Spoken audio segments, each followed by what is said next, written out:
Ang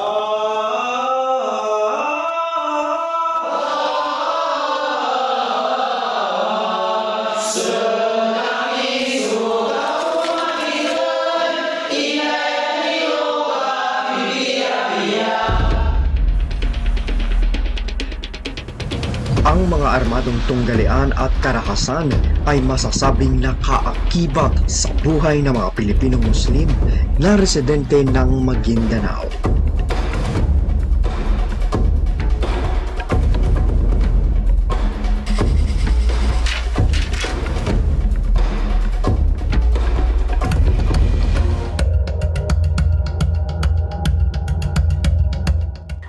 Ako po ay isa sa mga naging apektado ng Rido po. Nung ako po ay nag-aaral ng college, I think nakaapat po ako na eskwelahan nang dahil na po sa Rido. No, sa takot na baka may mangyaring masama sa akin, I think sa isang linggo, 4 na beses tumatawag yung mga magulang ko. Yung ating mga kababayan, pag sila po ay may Rido, nandyan na po yung hindi makapag-aral, hindi makapagtrabaho yung aking mga kababayan dahil sa takot na baka nga magantihan ng kanilang Rido. So iba yung mga balita na nakakaabot sa outside Mindanao na magulo, na pag sinabi Maguindanao, the whole Maguindanao ay magulo. So hindi naman po ganun. Yung peace and order, katuwang namin dito yung Armed Forces of the Philippines, the PNP, and mayroon din akong binuo na Alternative Dispute Resolution Team na kung saan sila yung kasama ko dito sa LGU sa pagpapanatili ng kapayapaan.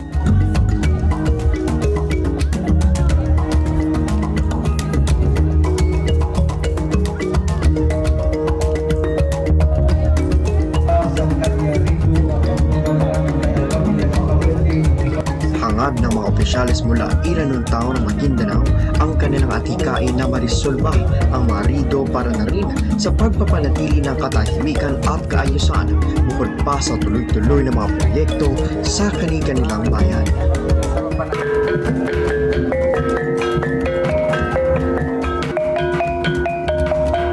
Dito kasi sa Matanog, kasama sa priority namin ang kapakanan ng mga kababaihan.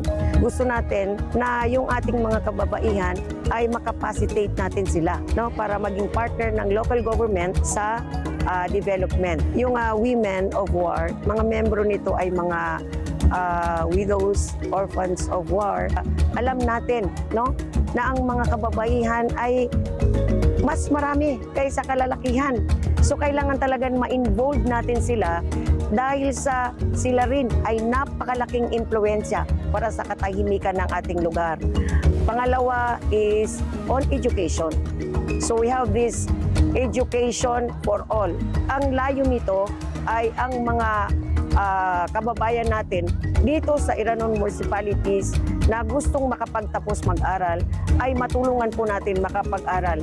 Actually, dahil sa paniniwala natin ay edukasyon ang nagpapatahimik sa ating lugar.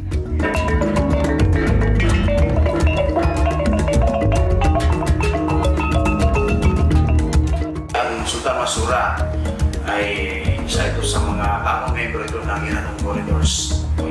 And ang Sultan Masura po talagang isa ito sa mga bayan na may potensyal kung saan sa una-unang pagkakataon po ngayon lang po nagkaroon ng street lights dito sa atin Sultan Masura. Kamakailan lang po yung mga English and order natin ay generally ay maganda na. Hindi po umabot ng 3 buwan dahil na-resolve pa po natin yung Rido dito. Gusto natin na maramdaman ng mga tao yung na may gobyerno na naglilingkod sa kanila, na nandyan sa kanila para alalayan, para paglingkuran. Ang talagang gusto natin mangyari, dadami yung mga businessmen na mag-invest dito sa atin. So, mangyari po lamang talaga na dapat ay mapibigyan natin ng ma-prepare natin yung ating bayan.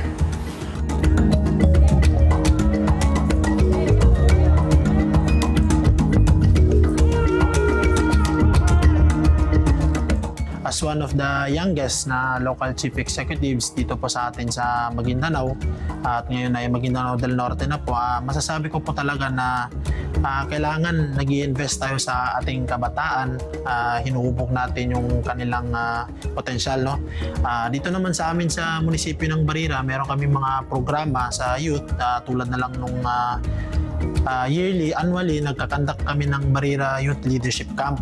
Mga programa namin sa youth, I think talagang dapat itanim natin sa ating mga kabataan na mag-aaral sila mabuti kasi darating yung araw na sila yung papalit sa atin. Nabigyan kami ng chance na ma-open yung Bubulod Falls namin, no? Nang dahil po sa kalsada. Kasi no po nung una is hindi siya inaabot ng mga sasakyan. So kami ay nagpapasalamat sa dating ARM na ngayon ay BARM na patuloy kami sinusuportahan. Ma-develop yung aming tourism is yung kalsada. Hindi lang sa dahil ito yung naging sentro ng digmaan. So yun po yung pinipilit na tanggalin namin na stigma sa mga tao, especially sa Luzon at Visayas, na hindi lang po maalala yung aming lugar na sa naging war zone.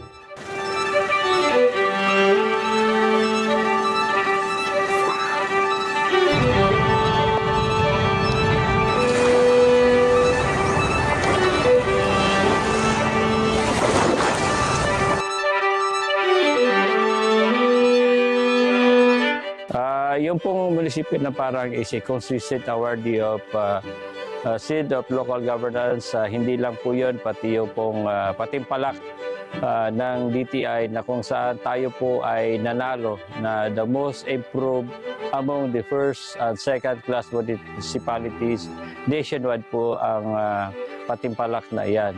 Lahat po ng activity natin ay all walks of life ay talagang nagpa-participate dito sa ating mga programa. Kasi yun na nga po ang sekreto. In the planning stage, talagang sinasabi sila. Kasama sila sa nagpaplano. Kaya hindi mahirap na may sagawa yung mga plano kasi kasama sila sa nagplano. Nakikita natin in the future with the development ng aming lugar kasi yung ating Puyok Port is international standard, no? Looking forward na yung ating mga plano ay magkaroon ng realization with the support of our general public na kailangan po ay maging responsable at disiplinadong mga mamamayan tayo na sumusunod sa batas, no? Samantala, ang bayan ng Parang ang naging modelo at sentro ng pag-unlad at kalakalan.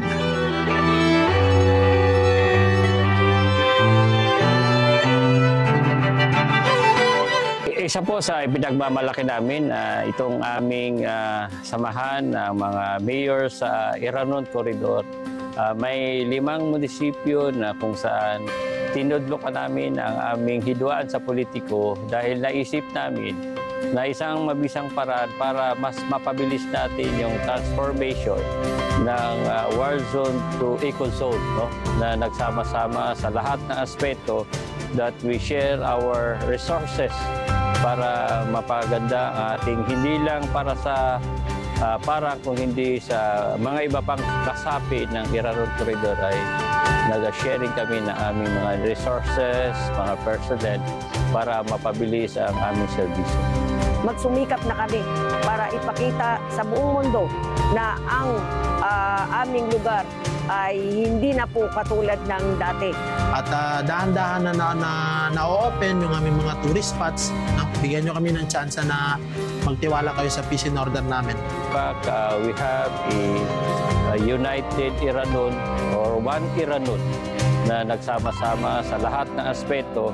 Pwede kong tawagin na home of the professional sa dami po. So yun yung aming ipinagmamalaki at patunay lamang na dito sa bayan ng Buldon ay talagang tahimik at payapa. Gusto namin ipakita na yung Iranon areas ay kaya namin i-develop dahil sa pagkakaisa, dahil sa isang pangarap na gusto natin na mapaunlad yung bayan natin.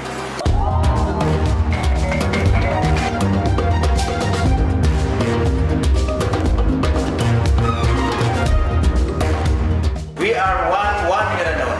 We are one. Iranon. We are one Iranon. We are one Iranon. Sa ngayon, bilang mga awardee ng Seal of Good Local Governance ng DILG, ang 5 bayan na ito ay sinusulong na lalo pang palakasin ang One Iranon program. At habang unti-unti na ipinapakilalang ganda ng mga bayan sa Maguindanao, ang mga bayan na ito ay iniigting ang magagandang pasyalan at ligtas na mapupuntahan na nagbibigay diin sa kulay ng Mindanao.